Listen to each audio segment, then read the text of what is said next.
What time did I hit that? How are you? How long? What time is it right now? 6:30. I'm doing good. I'm doing good.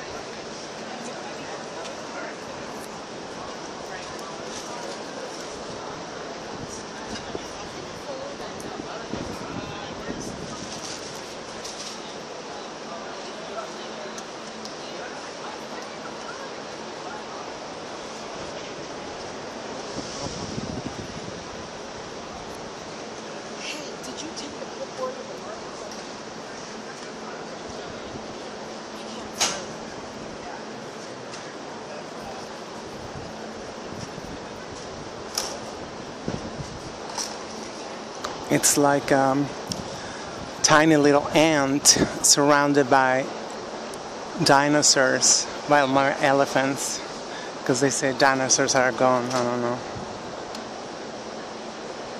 I really wish them good luck at preserving this very important landmark, because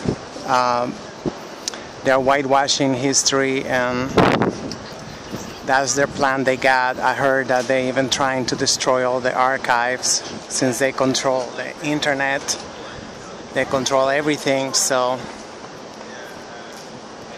if you don't back up everything, if you don't make your own personal backup files, then, you know, it's like slavery never existed. That's because that's what they're already teaching that in school. They're saying Africans who was enslaved and forced to come, you know, kidnapped to come to the Americas. There was immigrants, and they was given jobs. That's what they're teaching in textbooks. They've been caught red-handed many times, but they still they own all the press, all the whatever printing machines, so they can print what they like. I passed by many times. I had no idea this was a historical landmark from the Underground Railroad. You know, I wish Sanera will do a video, and, you know, the Underground Railroad was a very small building, but Europeans want it all, and they want it now. They set their eyes on downtown Brooklyn, and they kicked everybody out. This is the side view of the building.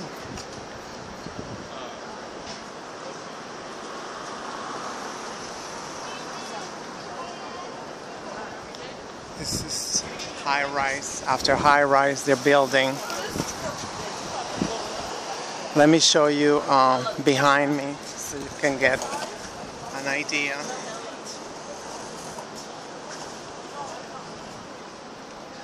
Yeah, they call it gentrification, but it's nothing but ethnic cleansing. Yeah, these are like brand new buildings. That one is still, you know, from like the probably early 19th century, early 20th century. Oh, but they started already, so let me try to get. It is abandoned already, completely abandoned.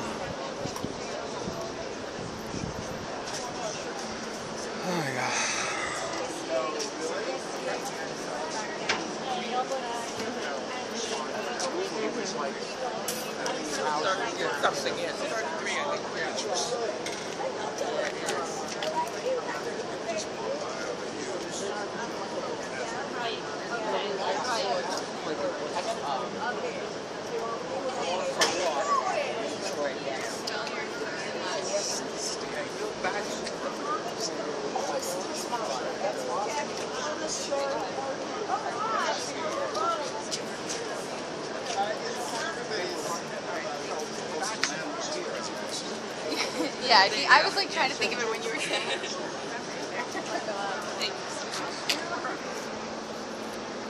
Yeah, we are downtown Brooklyn. You know, that's Fulton right there. And right behind us is Willoughby Street. So it's between Willoughby and Fulton. I don't remember how to, you know, Duffield something the street. I don't know how to pronounce it. So.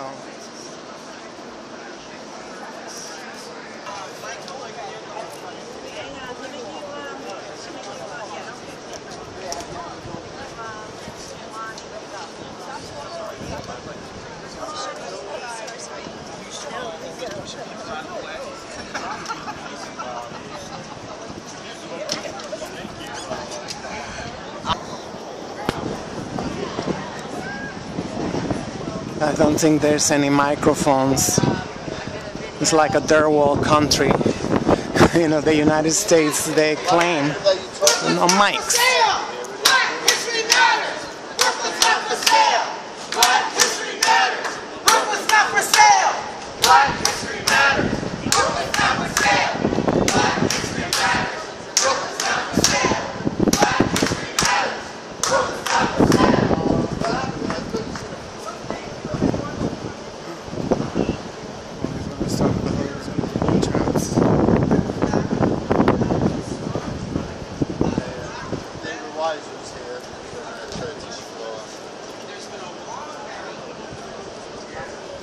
To retain this space, turn it into a museum. And the city has not been respectful of the activists, the family, that has wanted to make sure that this becomes a landmark, that children walking up and down this block go inside and know that this was a stop on the Underground Railroad, that this was a place of black abolitionist activism, and especially as we look around us and see gentrification everywhere. We want to also make it clear that this is a microcosm of what is going on in all of Brooklyn. It's the displacement and the erasure of black people, of brown people, of low to middle income people, but most importantly, the culture and the lifeblood of New York City, the diversity of New York City. They're trying to destroy the economic, social, political, linguistic diversity of New York City. That is what gentrification is. And we shall pound up this monument, this place, this landmark is precious and vital to us. And we will continue to rally. We will continue the legacy of Mama's right. We will continue to fight to make sure that this place is not different, not ugly, but more importantly, it is turned into a museum. That we can look at this as part of the history of black abolitionist movement, or the history of the struggle against racism and white supremacy and the unjust laws we face every single day. And that we are determined to save 22-7 Duffield Street. Without any further ado, I'm going to turn over the rally to our co-chairs. We first have Aaliyah and Michael, who are going to introduce themselves and their organizations. They've been in the struggle much longer than Equality for Flatbush has, and they're going to tell you a little bit. And then we're going to hear, as we always do, from all of you. I am going to come around. If you'd like to speak, feel free to speak. We really want to have people that are in line and in tune with our message. We want people to share what they have to say. We encourage from our elders to our youngest folks, come up and say a few words. Thank you so much. Thank you, Bonnie!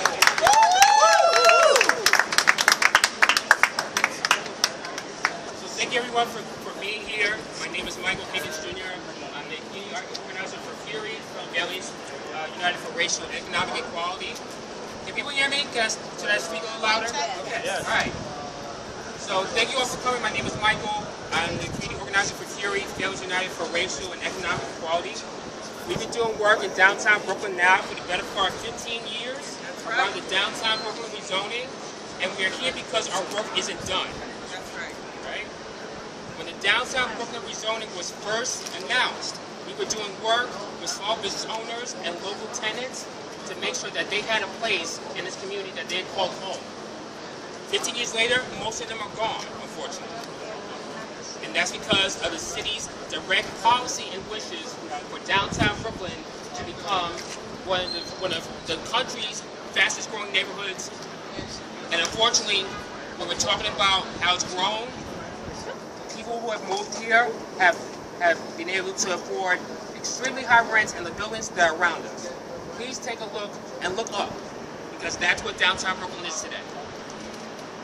So today we are here at 227 Duffield because that work isn't finished. In 2007, we were out here trying to fight for this house to be reserved and a number of other buildings on this street. We're talking about the reason why this street is called Abolitionist Place. We were fortunate, with the help of one of our former board members, Mama George Chattel, to actually fight an eminent domain case to demolish these buildings and demolish this history, and we were successful back then. But where we weren't successful at that moment was to actually take this and keep it for posterity and turn this into a landmark. And that's why we are here today. We're here today to make sure that 227 Duffield becomes a landmark that's preserved for posterity, and so that future generations of Brooklynites can really understand, see, take in, and appreciate this history. Okay? Black landmarks matter! Black landmarks matter! Brooklyn's not for sale! Black landmarks matter! Brooklyn's not for sale! And on that note, I want to pass it on to Aaliyah. Okay.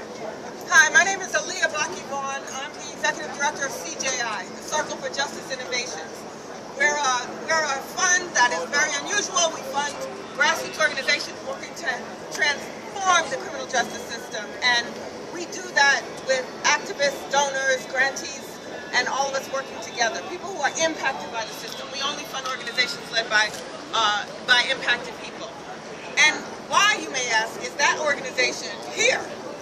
Well, the reason is because what's very important for us, what we have to remember, is our history.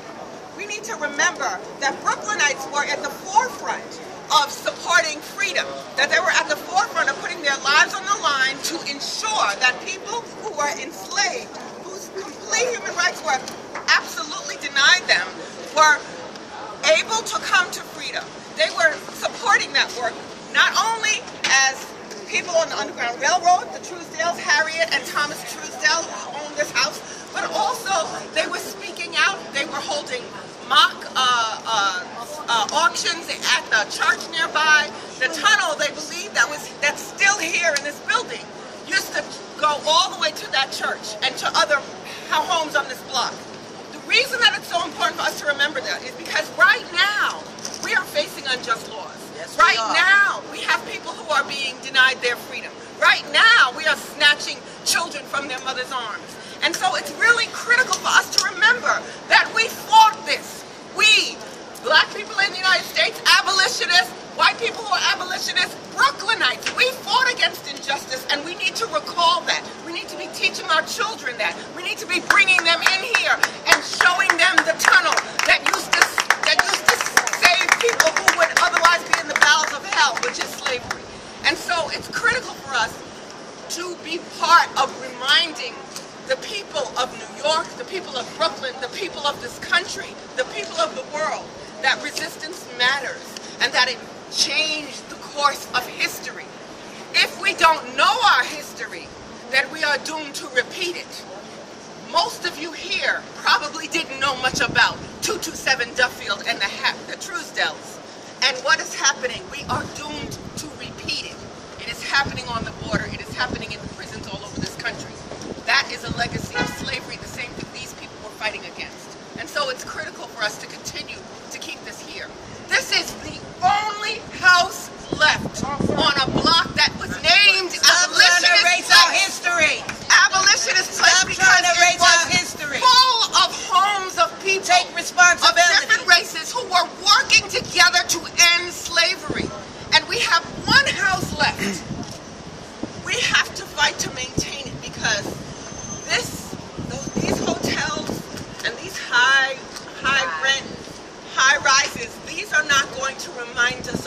are, and what our collective memory is, and what our collective history is, and what type of people we want to be. I just want us to recall that there were people who were free who were also snatched by those folks who were coming up north and taking them back down into slavery. There were people who had struggled through the Underground Railroad and gotten here, and then they were going to be snatched. And these people said, no, I'm going to use my own home as a place where they can find harbor, where they can find safety, where they can find freedom for their families. And so I think that that is something that's critical for us to remember. That's something that's critical for us to remind each and every one of us about. And that's something that I'm sure, were this a museum, we would be bringing our children to see. And people who would come to this city would be fascinated to learn that this was a beacon of freedom in this country, a beacon of freedom in New York City. And so that's why we're here, because they're trying to erase our history. And when they erase your history, they erase who you are. They erase who you are. And so it's critical for us to remember that history. I also want it to be really, really clear. All we need is the Landmarks Preservation Commission to put a day on the calendar and say we're going to look into the history of this place. That's all we need. Everybody else. For them to stop the demolition of this building. That's all we need. And so if you have not yet done so, please sign the petition, which will be taken to the Executive Director of the Landmarks Preservation Commission. And if you have not done so already, call up the Landmarks Preservation Commission, because they're not used to receiving the types of responses that we've been generating with regard to the preservation of a building in Brooklyn. And so we can make it happen. We can make it happen. The reason we're even in this position is because the city held a very shady process some years ago under the Bloomberg administration. And they hired a firm that was supposed to look into the history of this building. And what happened is the firm testified before the city council and lied. They said, oh, we spoke to this historian, that historian, and the other historian, and they all said, no, it doesn't have any historical significance. The only problem is, the next thing you know, all those historians came forward and said they never talked to us. The people who own the house said they never came and saw the tunnel, they never came and saw about the history of this place. If that is the type of process that's going to be determining what happens in our city, and we leave it alone, basically what we're saying is, unlike the people of Puerto Rico who said, no, you cannot continue to abuse us and talk about us and laugh about our history and can remain governor. Unlike them, we're going to say, we will not take it. We will not take it. We will have a real, a fair, and a just process to look into the history of this building. Because if we don't, there's going to be some hell to pay.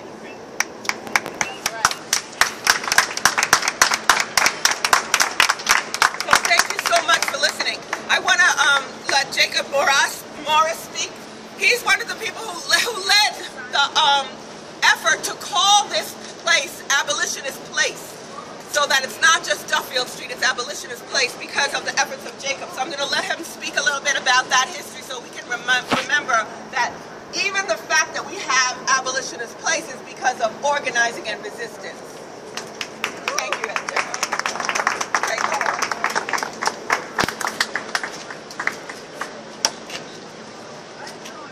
You know, I came out of the subway. I came out of the subway this evening, and I walk up this block, and I haven't been here in a couple of years, like more than 3 years. I was over by Gold Street because I led an effort to get Gold Street co-named after Ida B. Wells. Ida B. Wells actually lived on Gold Street for 3 years after the Ku Klux Klan burned out her newspaper offices when she led the fight against lynching. This part of Brooklyn was an area of Brooklyn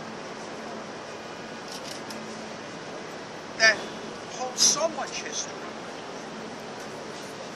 And I walk this evening up this block, and I'm looking around, and I'm looking, and I'm like, holy blank. Look at all of these glass and steel towers. This whole block was small buildings that dated from the 1830s and the 1840s. And these two blocks, this was a community of abolitionists. Just about everybody that lived on these two blocks, they were abolitionists. I want you to think about it. Underground Railroad activity in the 1840s, the 1830s, and the 1850s, it was illegal. It was illegal to help blacks escape to freedom, even here in New York City. And we still ain't free. And for a big part of the 1830s, the chief of the criminal justice system, the court system in New York City, his name was Richard Riker. He was the chief magistrate. He was the center of a web of bounty hunting rings that were kidnapping the children of free black families, and he would issue, under the Fugitive Slave Act, he would issue certificates of removal so that the bounty hunters could legally remove these children from New York State and sell them down to Alabama and Mississippi, down to the slavocracy. They had a whole big thing under EDC and the Bloomberg administration, and this really happened. They wanted to expand, and now you can see what happened. They did. They expanded Metrotel. This was a real estate steamroller, real estate development steamroller that was more than $2 billion. And I told all the people that got together back then, 2006, 2007, 2008, I said, this is their game. This is their game. They want you to play their game. Their game is unequivocally to prove, beyond a shadow of a doubt, how the hell do you do that, that there was Underground Railroad activity at this location. And so they did this report that cost like $600,000 that said, oh, there was a substantial probability, just under a high probability, of Underground Railroad activity. I said, you will never unequivocally prove Underground Railroad activity in this location, even though we absolutely know that there was Underground Railroad activity in this location.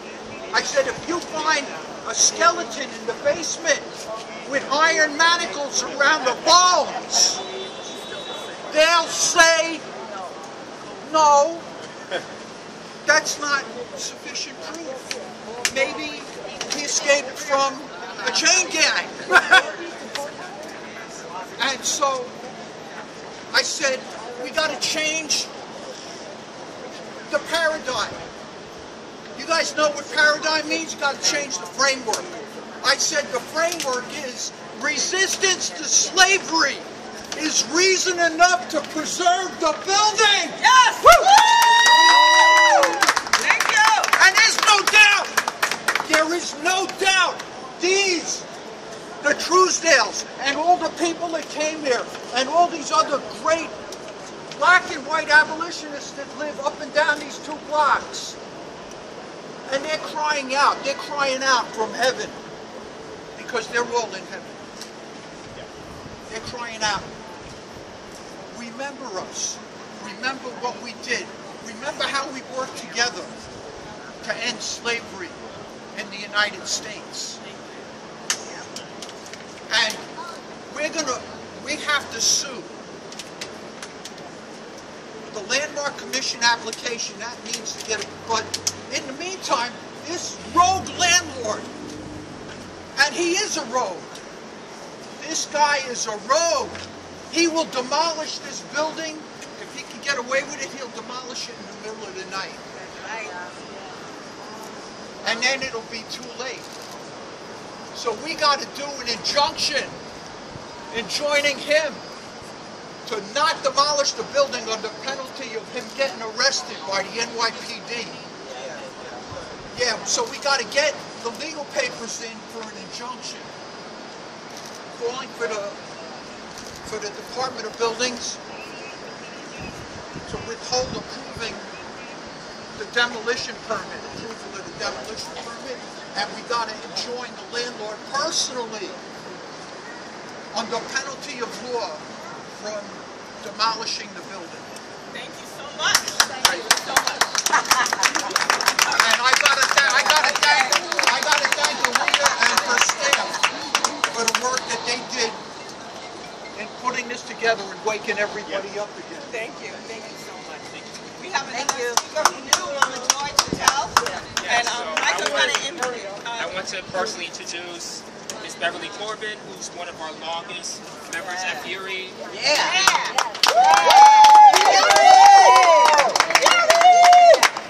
Who knew the late Mama Joy Chattel personally, was in struggle around not only making sure that this block and this building got the recognition it deserved, but also that our community in downtown Brooklyn was recognized by the city. And so I want to give her the space to speak, and I hope you listen and please take in what has to be said. Thank you. Thank you, Michael. My name is Beverly Corbin, and I'm a member of Fury Families United for Racial and Economic Equality. I want to talk about Mama Joy. I met this little lady. Fury used to have a conference, and this little woman came in with her dreads and her African garb, with her ancestors behind her. And she walked into the room and attacked the city council member, who was the city council member there at that time. Right, Raul? She just came up, just totally disrupted our whole conference and attacked him about not being a part of this historical landmark and not saying it was important enough to save. They had to take her out. A young lady took her out and tried to tell her to be quiet.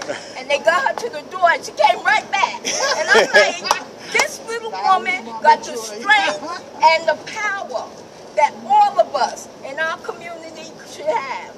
She came to Fury's door and we said, come in and tell us. And she told us about the history of here. She explained to us how Wheatsville, they used it as a name, but how the tunnels came down Atlantic Avenue. She told us when they built this building, how they kept shoring it up because of the tunnels, that they didn't want her to tell everybody. This was a woman who went to her deathbed fighting what she believed was for her people, her community, and the abolitionists in this area. They tried to trick her by naming the street Abolition Road and saying, okay, we're going to give you a street so we can tear your building down. But she said, hell no. No, you're not. You're going to mark this building. And she fought, and she fought, and she fought with Fury members, with city council members, with everybody behind her. She did not stop. Up until her death, she fought to the point she did not want to go to the hospital because she wanted to save this history, not only for her grandchildren, but for each and every one of our grandchildren in this community. And if we don't stand up now to stop this, we're all going to lose. We're all going to lose. She didn't just fight for this. She fought for the people in public housing. And what was being done to the people in public housing.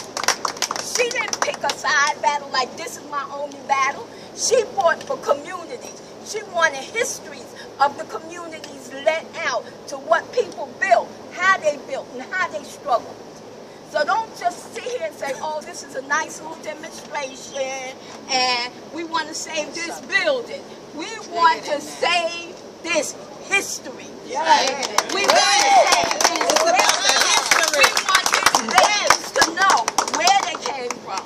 From her ancestors on the bottom of a boat, because we didn't get on the Carnival Cruise and stop at all the little islands and for a visit. We had to stay there and work the fields.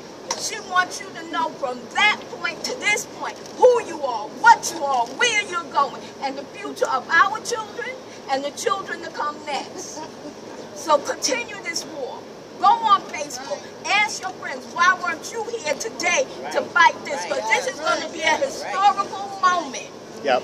This is going to be a moment that will go on and on. Stop letting people come in and take our neighborhood. Stop letting people come in and say we don't preserve houses. Stop it. Stop it now. Stop poisoning our water systems. Stop taking our hospitals away. We have to fight. And the fight should start. And if we have to chain ourselves, me in my wheelchair, chain myself against the door, we will chain ourselves. Because it's going to stop today. Woo! That's it.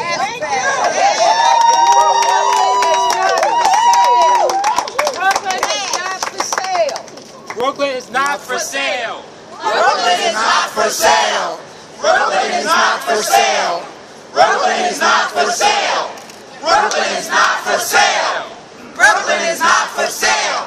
Brooklyn is not for sale. Brooklyn is not for sale. Brooklyn is not for sale. Yes, so thank you, Ms. Weber. You're welcome. I want to next announce Ms. Ray Lester from Council Member Steve Lever's office. Thank you. Good evening, everyone. Good evening. I was born and raised here. And I remember the time when the tallest building in Brooklyn was the clock. Sure was. That's what I remember. That's right. Was that clock building. And all along here, like the gentleman said, when I came up this block today, I didn't recognize it. That's right. That's right. None of the buildings was taller than this building on this block. This is part of our history. Brooklyn's history, Brooklyn's character, Brooklyn's legacy is these old landmark buildings like this. And we cannot, because, like the gentleman said, Bloomberg sold off half of Brooklyn. That's right. He sold it to developers, and the people who's taken over are not even from this borough, not even from this city. And a lot of them ain't from this country. So they don't care about what we care about. Things that mean something to us means absolutely nothing to them. And at some point, we have to stand up for ourselves and what we own. This is the last building on the block. The last part of, this is just the last of Brooklyn's history, of this downtown Brooklyn history. This is the last.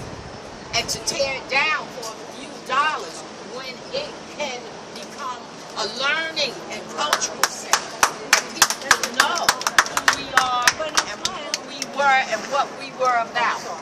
So I ask everybody to stand with us, fight with us, and scream with us, and holler with us until we get some results. Thank you. Thank you so much. Mama Joy, I loved Mama Joy. I love Mama Joy. I was very, very close with her. Yeah, she was wonderful. She was wonderful. I knew her the very first minute. I remember it was February 2004 that we met. I can't forget that. We were going up to fight another eminent domain abuse. But first of all, before anything, how many people here have written to the LPC, the Landmarks Preservation Commission? You all better raise your hand because they're the ones that can save this property. You all need to sign this, the form, which I say Quality Flatbush has done an amazing job. We all need to submit that because otherwise this building will be destroyed, period. So that is the number one thing. We need to work on this injunction. But the one thing I want to say, I have many hats that I wear, but today I'm wearing my hat of the 5 Boroughs to Freedom. One of the things is that New York was not on the right side of history. We were the financial capital, the financial heart of the slave system. So if you want a symbol of the Confederate strength, look at the high rises in Manhattan. Look at our skyline. That was built on a financial system that was based in the slave system. So I was talking to one of the historians who were hired by AKRF to whitewash this history, and she mentioned that when she saw this building, it was very obvious to her that it was a very likely spot on the Underground Railroad, because we have many African American churches that were down here. There were literary societies. There was access to the water, a lot of good transportation from Weeksville down here. It has, and there's one other element that made this a very unique site, and that there's an oral history. So Mama Joy and the people on the block all knew about the history of Underground Railroad activity because it had been passed down. Her husband bought the property, I think, in like the 1920s. It was not that far after that period that her husband was here. But the other thing I want to say about that is, okay, we have all of these things that it was a marker of Underground Railroad activity, but the other thing is this was also a hotbed of connection to slavery too. The shipping of Brooklyn, where do you think they were shipping things to? It was to the south. Domino sugar, where do you think that sugar came from? We were financially tied to the slave system. So yes, this was a hotbed of abolitionism, but it was also one of the most pro-slavery, New York was one of the most pro-slavery states in the country, and certainly in the north. So this was extremely dangerous what they were doing here. We as a city were not innocent. We were part of the problem. Very few people fought it, and this were those people. So how many people have ever been to a protest here? I would say pretty much everybody here. Imagine all the protests that you ever went to, all the protests that your children and your children's children went to were wiped off the face of the earth. That's what happens when this building gets destroyed. That tradition for 100 years gets wiped off the planet. And we cannot sit here and let that happen. So we all need to boost it up, because all of our protests, it's nothing next to what these people went to. You know, Ida B. Wells moved down a block away from here. Her friends, one reason that she moved to Brooklyn was that her friends were murdered by an angry mob. Her press was torn down by an angry mob. This was people killing people that she was close with. She came here. She came here. That was a type of violence that, luckily, we have not yet seen in this country yet. But we have to respect these people for what they did. And otherwise, it will be lost. There's no other home like this at all in Brooklyn. This is it. There's some churches that are like Bridge Street Church, very important church that's left here in this kind of antiseptic Metrotech area over there. That's still there, but that's not and that's very important too, and connected to this whole thing, but not a home. And so we need to step up and save this property. Yes, thank you. Black history matters. Black history matters. Black history matters. Black history matters. Black history matters. Black history matters. Black history matters. Black history matters. I just wanted to say one more thing, which is simply that even in the event that right now they don't have all the facts to show that this house was on the Underground Railroad, it's still historically significant because these prominent abolitionists lived here and they worked here. And we know that, for example, William Lloyd Garrison stayed here because he wrote a letter to his wife saying, "I'm staying with the Truesdells, these prominent abolitionists." So there is lots of historical significance for this home, this one last standing home on the street that's known as Abolitionist Way. And I just wanted to say that that's a really important thing for us to remember. Right now we're asking someone else to come up. Michael's going to tell us who that is, but let's remember 2 minutes, 2 minutes, 2 minutes. Okay. I have the luxury to bring my colleague and strong organizer in Brooklyn, fighting for, you know, the rights of public housing residents, but also low-income people in the city, in the vicinity of downtown Brooklyn that unfortunately have been impacted by this rezoning. I want to welcome Karen Mondell. Hello. Good evening, everybody. Good evening. So, I am a product of Brooklyn. My family migrated from the south of North America to the north of North America during the Great Black Migration of 1916 through 1970. And incidentally, 1916 is when zoning began in New York. So think about that. What is significant and what bothers me is the fact that I'm Brooklyn born, and it seems like they're trying to push me and my people out of Brooklyn. Now let's think about that. When you look at the stats on different towns, there are only 8 states where Black Americans are even welcome today in this country. Talk about it. Today, 2019. Okay? And if you push us out of Brooklyn, right, that leaves us with 7 states. That's unacceptable. We have done everything we had to do to make ourselves or to become a part of the American dream. We are the American dream. And you are not going to dream without us. You're going to have nightmares without us, okay? You will have nightmares without us, okay? Now this is one abolitionist home that we feel you need to leave alone. Leave it alone. The abolitionist home.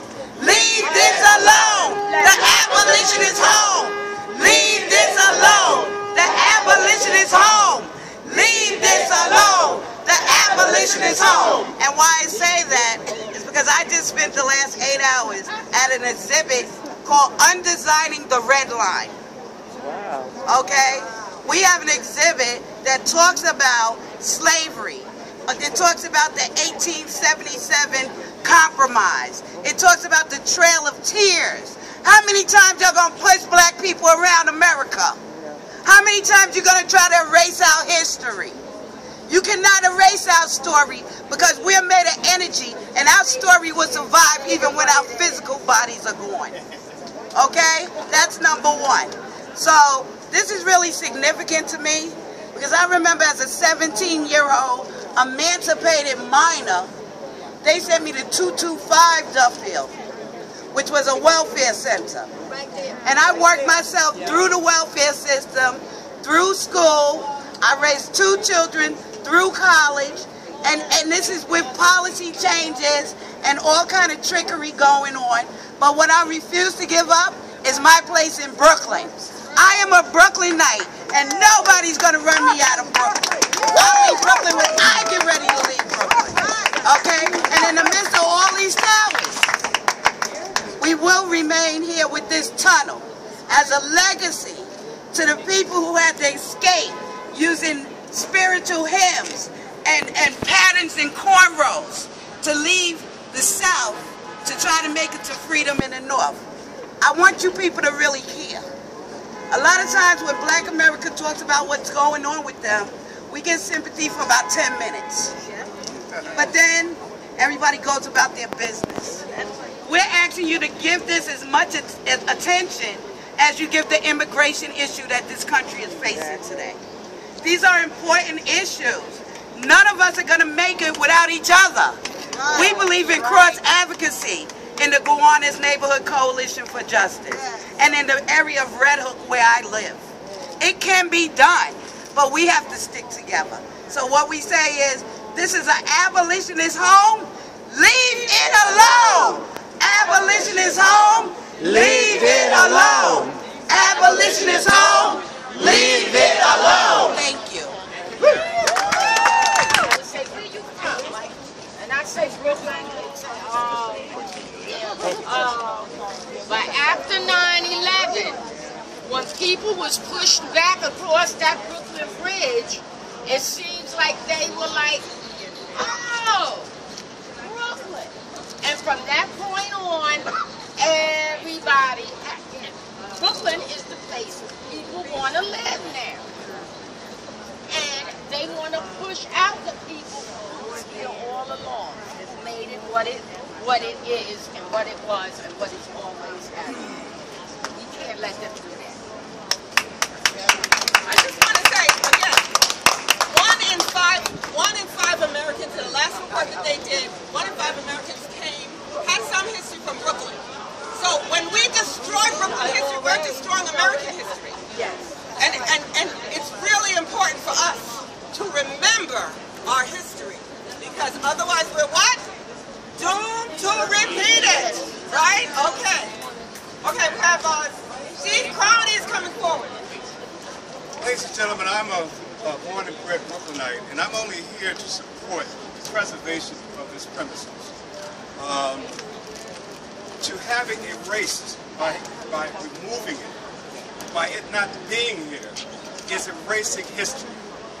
We've been through too much for our history to be erased continuously. Now, as it's been said, there have been other buildings that were part of this network, and those buildings apparently are gone as far as its physical presence. However, this one building, my God, you cannot, show the history of a people by leaving just one building up and making this building a museum. I mean, it's ridiculous that they are so selfish, as we all know, because they care about nothing but themselves, and historical matters, none to them. So, we have to have a presence with this matter. We have to call the landmark preservations. We have to write them. We have to do whatever is possible that we can do, because for people to have been enslaved, and my ancestors were enslaved, and this was a safe house. These and other kinds of houses like this that are gone were safe houses for them to attain their freedom. And even those that were free men, as they called it back in the day, they were even subject to being, as was said by these two gentlemen that gave some nice historical information, they were even subject to be taken away from their families and transported back in the South. So, again, all around us is overbuilding. It's all commercialization, and it has no heart. It has no soul. All right, people come in from all over the place. I'm born and bred in Brooklyn. It don't mean a thing, because everybody else is from someplace else, and nobody even cares. But anyway, I care, and all of us care. Abolition is home. Leave it alone. Abolition is home. Leave it alone. All right. Yeah. So we want to bring Holly Ferguson to the front. Could I ask a question? Can we march and chant out on Fulton Plaza where people would see us, because we're all here? History. This is history. That's right. This is our history. Thank you. It's Brooklyn history. It's Brooklyn history. It's African American history. It's U.S. history. And it's resistance, the history of resistance around the world. We have to remember. Let's hear it for Brooklyn. Brooklyn. Yes, Gary, yay! Where you were born. That's right. The kids in the park.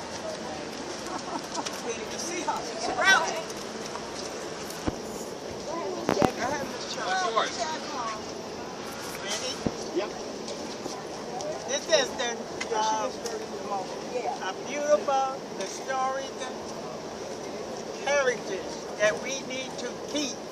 I am 80 years old, and I want to make sure my grandchildren, my great-grandchildren will be able to know about it. And every time you look around the infield, the end zone, is always wanting to put us down. But we got to stand for something. We're not going to let them just take over and just bury our history. Mama Joe was really not understand. We're not helping, or we're not trying, or we are not fighting back. We need this place. We need this historic place for our children and for our color and for all the people that help help it work out. Thank you very much. Good.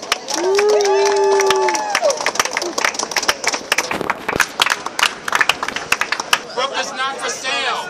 Black history matters. Brooklyn's not for sale. Black history matters. Brooklyn's not for sale. Black history matters. Brooklyn's not for sale. Okay. We have a few more people before we finish out. I just want to bring up Mr. Michael Matthews. Is he around? All right, Michael. Thank you. Good evening, everybody. Good evening.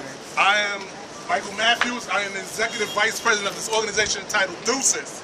I run a youth organization, and from where I'm hearing, trying to get rid of this building, my kids don't know nothing about the history of downtown at all. When I came up, none of this was here. None of this. We had, like they said, just little stories, little buildings, and that was it. Moms and pop shops, gone.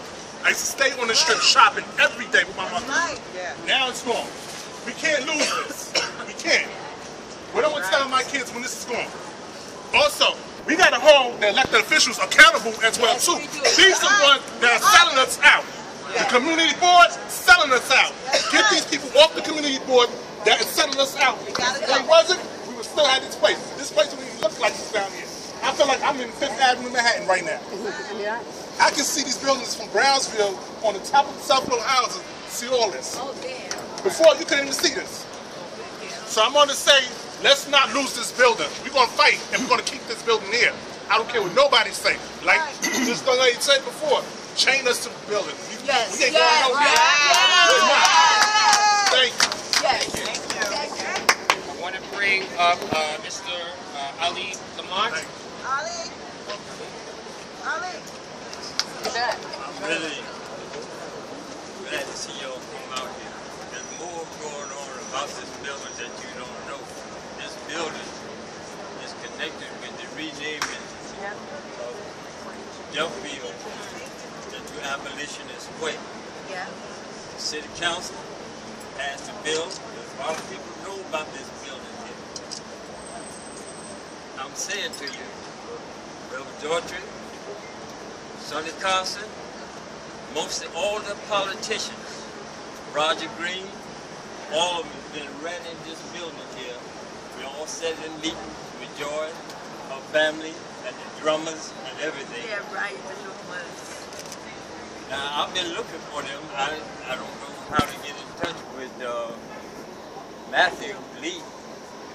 I see his name is posted up on the door as being evicted and whatnot. But I'm saying to you, there's a lot going on here. We are the people that the builders rejected. It's in the Bible. You make no mistake. You got to make a stand somewhere, or you fall for anything. That's right. Now, I must say this here to you all. I received a letter from Joy about 5 years ago before she died. And this letter, I never opened it, but I didn't know what was inside. Now, I opened the letter last year. I was shocked what I seen written, what she wanted with this building here. Now, I'm going to share it with everybody at a different date and a different time. And that's all I have to say. Thank you. Thank you. Thank you. I'm going to bring to the floor Ms. Stephanie Zimfrin of the NAACP's Brooklyn branch. Yes, I'm the chair of civic engagement, and we are in this fight. I just want to lift up a couple of things. Today. I am fresh off our national convention that was in Detroit, and we lifted up, among other things, reparations, and certainly the idea about preserving our culture.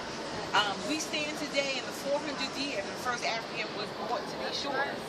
And the disrespect that anybody would have to tear down a part of the Underground Railroad that, who said it best, that was the safe houses for us to come to freedom is absolutely disrespectful.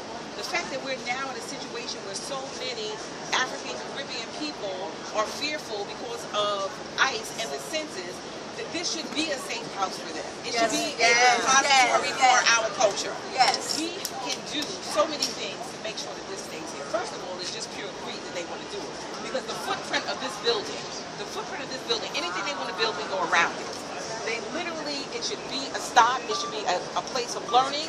So between state ed department, between the state freedom trail, between the elected officials who understand how these things work and know that they can make a deal with anybody here about this.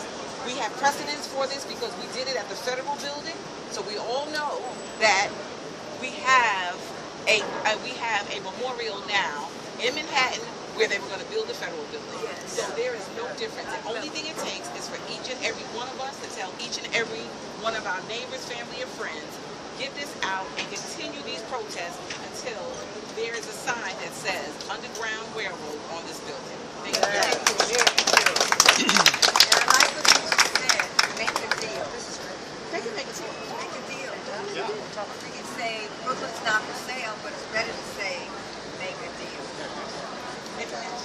Last but not least, Just thinking, all these hotels around, all the tourists, wouldn't it be wonderful if we had a cultural museum here so that these tourists and people not from Brooklyn would learn a lot about Brooklyn and its history.